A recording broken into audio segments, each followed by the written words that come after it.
తూర్పుగోదావరి జిల్లా రాజమహేంద్రవరం మైనర్ విద్యార్థిపై అత్యాచారం కేసులో నిందితులను పోలీసులు అరెస్ట్ చేశారు.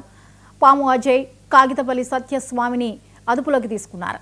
ఎస్పీ నరసింహ కిషోర్ ఉత్తర్వుల మేరకు సౌత్ జోన్ డీఎస్పీ భవ్య కిషోర్ సారథ్యంలో నిందితులను చాకచక్యంగా పట్టుకున్నారు. కేసును 24 గంటల్లో ఛేదించి బృందాన్ని ఎస్పీ అభినందించారు.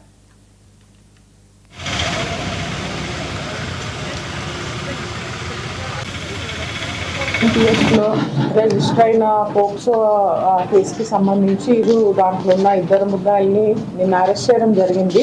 సో దానికి సంబంధించి మనం ప్రెస్ మీట్ ఈరోజు కండక్ట్ చేయడం జరుగుతుంది.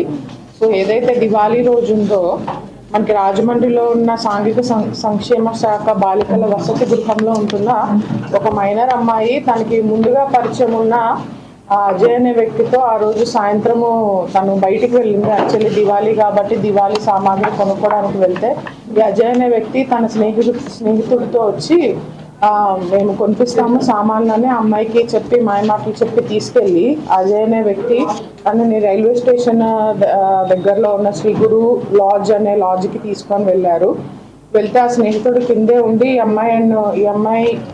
ఈ అబ్బాయి తీసుకెళ్లి లాడ్జ్లో ఆ పాప మీద అత్యాచారం చేయడం జరిగింది.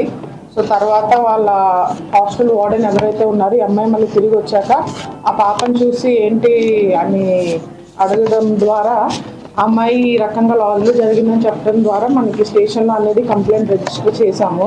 PS లో రిజిస్టర్ అయిన పోక్సో కేసుకి సంబంధించి